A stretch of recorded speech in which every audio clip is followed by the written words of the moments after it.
Welcome, sir, to the program. Thank you very much. For the benefit of those who may not know you, just give us a sneak peek into who Dr. Inyali is. It's okay. I usually don't like addressing myself as doctor in quote. Okay, I I prefer Comrade Inyali PhD because it's not every doctor that is a PhD holder. So, okay, my name is Inyali Peter. I am from a local government area in Cross River State. By the special grace of God, I am the current national president of University of Cross River State Alumni Association and a member, the only surviving member of the fifth governing council in the sixth governing council of the university. I am also a founding member of the Ruling All Progressive Congress.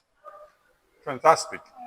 Now, I like where you ended the introduction, the All Progressive Congress. Let's talk a little bit of politics. It's okay. Let's narrow it down to Cross River. First of all, tell me what you think about the political terrain, the landscape in Cross River State right now. We may want to break it into maybe specific issues, but what do you think about politics in Cross River State generally? Well, I would say that there's a high level of maturity in our politics in Cross River State now, and the governor has brought a lot of maturity to our politics. That is why you see you hardly know that there's an opposition in Cross River State today because the governor relates with everybody first as a Cross Riverian before anybody's political party. So I would say that we are growing, even though there are still room for us to improve. But so far, compared to how we were a few days ago, and there's this level of consciousness and awareness among young people. A lot of persons want to get involved now. It's not like before where people just sit and then tag some person's politician. Almost every young crossivarian now want to get involved, want to sit in the boardroom to decide what happened in the state. So I would say that our political awareness and our maturity has really improved compared to how we were a few years ago. Okay, let's go down to specifics. Right now, there seems to be, or from what we have gathered from social media, some sort of maybe not clear altercation between the governor of the state and probably the senator from his senatorial district. You are from Northern Cross River. We'll come to your senatorial district, but let's start from there, from south to north. What do you think about that seeming rift between the two political players, in Cross River? Well, I don't believe that there's a rift between the governor and the senator representing Cross River South Senatorial District. Because I've been privileged to attend a few meetings where the governor stated publicly that he's not fighting anybody. Of course, in political setting, especially as we are approaching the general elections, a lot of people will want to come up with things that artificial rift between political actors. As far as I'm concerned, the governor is doing so well, and the senator also is doing so well. So some persons are not happy with that. They just want to create that artificial rift between the governor and the senator. During the governor's uh, endorsement in Calabar, I think if my memory is correct, the senator was one of the persons who openly spoke in support of the governor returning for a second term. And I have not seen anything to suggest that the governor is fighting the senator or the senator is fighting the governor. So I still believe that whatever thing we are seeing now is still at the realms of speculation in the social media. But like people say in local parlance, there's no smoke without fire. Do you think that there may be something that we maybe do not know? We as things unveil, we'll get to know that. But for now, I still want to believe the governor and the senator that there's no real between them. Is any of them, any of the two, um, performing below par that you may think that they deserve to be either changed or something in 2027? Absolutely not. Like I said earlier, I believe that both of them are doing so well. Governor two, there's something very particular about this governor that I admire so much. He's not playing politics with development. Unlike what we were used to a few years ago, Governor Tu is very deliberate about returning Cross River to our glory days. That is why you see that he is concentrating in his first 2 years. He has concentrated more in returning those our landmark infrastructure, some of the things that made us stood out among other states. So unlike other governors that will just announce a project just for political gains or just announce things they want to do, and in essence they are not planning to do them, Governor Tu is not doing that. So in my own opinion, I think that the governor has done so well in his first 2 years, and of course the senator too. He has done so. I led a team of reviewers in their first year in office, all the National Assembly members in Cross River State, and Senator Asokwo came top among all the National Assembly members from in terms of involvement in legislation, in terms of the numbers of projects he has facilitated to his senatorial district, in terms of the numbers of persons he has facilitated jobs for.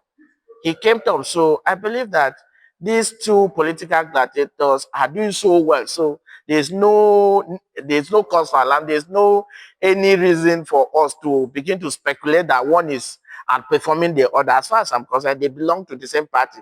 So whatever thing the senator is doing, the glory also goes to the governor, who is the leader of the party in the state. So when we say our party, APC, is doing well, you don't just calculate what the governor is doing. You consider what other political office holders in the party are also doing, and the senator is one of them. So he's shining for our party, shining for the governor, so they are working together. I remember that review you led brought a lot of criticism, or it came with a lot of criticism. You are from Northern Cross River State, you are rating someone from the South and all of that. And then you kept telling people that you did an honest review. Where did that land you into? What came off after all of those criticism? Has your review shifted grounds or something? Not really. When there's nothing you do that you not face criticism. Some persons thought that we could compromise the review to favor certain interests, but we thought that the information was out there. We did not criticize anybody because we understood the peculiarities of the last National Assembly. Most of them were new. Some had not contributed anything to the budget. They inherited budget, and most of the National Assembly members had to exhaust some of their constituency project because they were going into election in 2023. So the new people that came for 6 months, in fact, at the time we did that review, they had not contributed anything to any budget. So we decided to just promote and publicize what they have done and grade them according to the information they furnished us. We didn't go out to look for this information. We contacted them, they furnished us information. So as far as I'm concerned, the rating was fair. For those who criticize or we challenge them to collate everything all our National Assembly members have done and do their own and justify like we did why they felt that we should have rated someone else ahead of another. But till today, we have not seen that. So I am still very proud of what we did. So All right. yeah. Let's go to your senatorial district. Recently, there have been a lot of political, activities in the senatorial district. The federal constituency around there, the one we call UBU and all of that. I know that you were close to the former VC of UNICAL, who has also realigned himself, and then the member House of Reps realigning and all of that. What do you think of politics in that senatorial district ahead of 2027? A very interesting question. There's something we are enjoying in the north that other senatorial districts are not enjoying. That is functional and effective opposition. For us in APC, we are opposition in the north. So the ruling party in code in the north is the Opposition People's Democratic Party. And because we are working so hard to ensure that we take over leadership from them, the thing is putting them on their toes to do well. For what has happened a few weeks ago in my federal constituency, well, I would say I was not just close to the former VC. The former VC is my principal, is my boss. So, politics is interest. There are situations where you stay in an organization where you don't find your interest protected. If your interest will be better served somewhere, you look for you look for a way to connect to that place where your interest will be served. That is what happened. Political party in Nigeria has become mere vehicle for people to actualize their political dreams. So as far as I'm concerned, um, my boss has not done anything wrong, even though I believe that our party would have done more to keep him, because if we say we want to take over leadership from the opposition in the north, then as a party we need to be very deliberate. We need to be very serious about it to keep our best.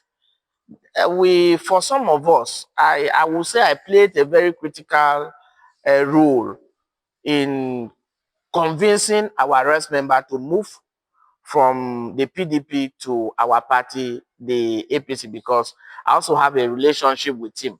Our calculation was totally different.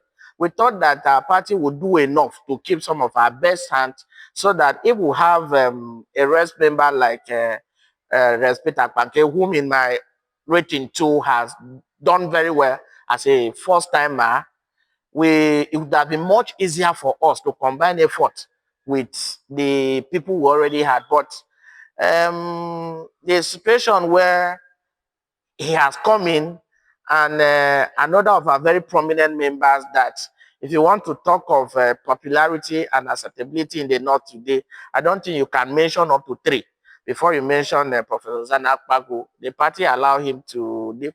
I am very sure that APC know what to do. Government is working. As we get closer to 2027, things will naturally take shape.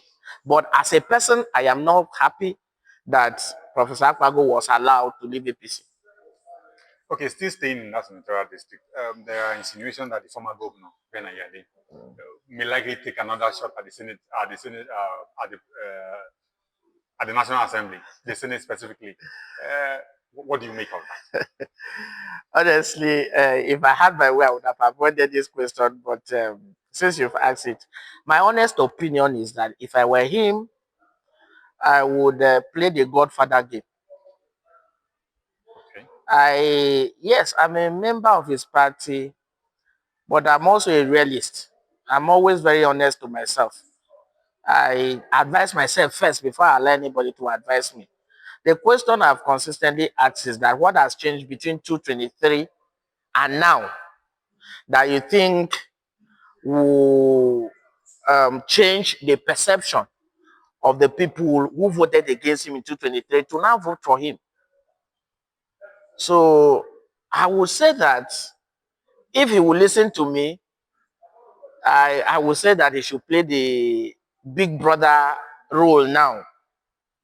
He should look for another person that he feels has a wherewithal that will be accepted by our people to support. Because I honestly see politics in Northern Cross River is not like every other senatorial district where you think that because the governor is doing so well, that has automatically transferred his goodwill to another person. In Northern Cross River, it's not really about party.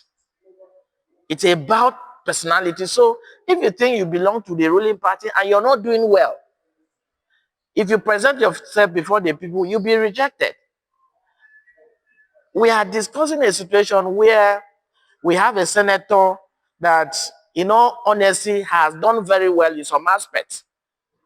And we have a former governor that for 2 years now has not really engaged with the people. We've not seen him since he left office. So I don't know the miracle he would do within this period until 27 to win himself, to warm himself to the people, endear himself to the people, when for 2 years since he left office, we have not seen him. And these people are seeing the senator almost every time. And again, a combination of the senator and Professor Zanakpago, if the rumor that is running for House of Rep for Obo is real, it's something that everybody that is following our politics in the North should worry about. I believe that the incumbent senator should be changed.